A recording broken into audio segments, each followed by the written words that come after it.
ऐसे लोगों के जीवन में दुख भोगना ही पड़ता है। गीता में श्री कृष्ण ने दिए हैं ये उपदेश।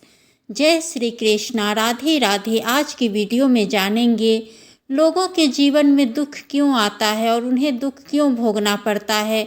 भगवान कृष्ण ने गीता में दिए थे ये उपदेश। तो चलिए आज की वीडियो में जानते हैं हमें दुख क्यों भोगना पड़ता है।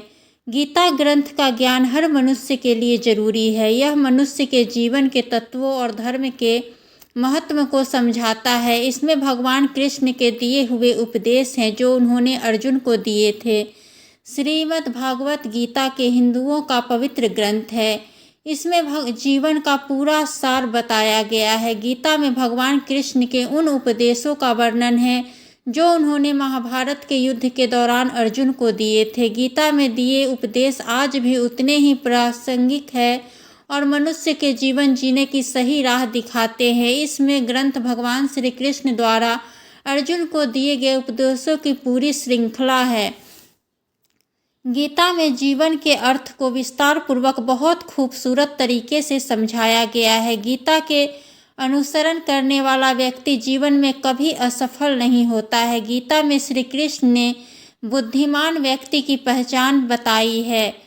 गीता में श्री कृष्ण ने कहा है कि समय कभी एक जैसा नहीं रहता, यह हमेशा ही बदलता रहता है। इसलिए हमें कभी भी एक परिस्थिति में नहीं रहना चाहिए। जो लोग दूसरे को बेवजह रुलाते हैं उन्हें भी आगे चल के रोना पड़ता है। जो लोग दूसरे को दुख देते हैं उन्हें भी अपने जीवन में आगे चलकर दुख भोगना ही पड़ता है।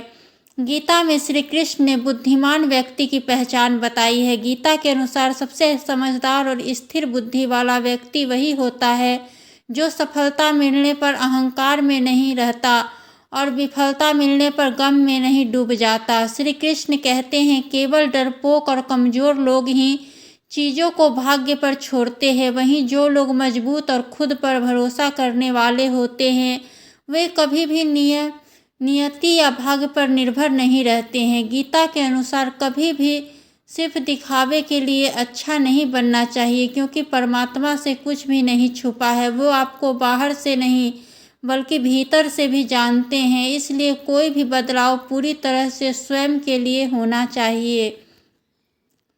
श्री कृष्ण के कहते हैं आप खुश हो या दुखी यह दोनों आपके विचारों पर निर्भर है। अगर आप प्रसन्न रहना चाहते हैं तो आप हर हाल में प्रसन्न ही रहोगे, लेकिन अगर आप बार बार नकारात्मक विचार लाएंगे तो आप दुखी ही रहेंगे। विचार ही व्यक्ति का शत्रु और मित्र होता है। श्री कृष्ण कहते हैं किसी के साथ चलने से न तो कोई खुशी मिलती है और न ही लक्ष्य। इसलिए मनुष्य को सदैव अपने कर्मों पर विश्वास करते हुए अकेले ही चलना चाहिए। गीता में श्री कृष्ण ने कर्म योग, भक्ति योग और ज्ञान योग को ही कल्याण का प्रमुख साधन बताया है। कर्म के प्रवाह से संबंध का टूट जाना ही जीवन का लक्ष्य है और यह लक्ष्य उपयुक्त तीनों मार्गों से प्राप्त हो सकता है। जय श्री कृष्ण।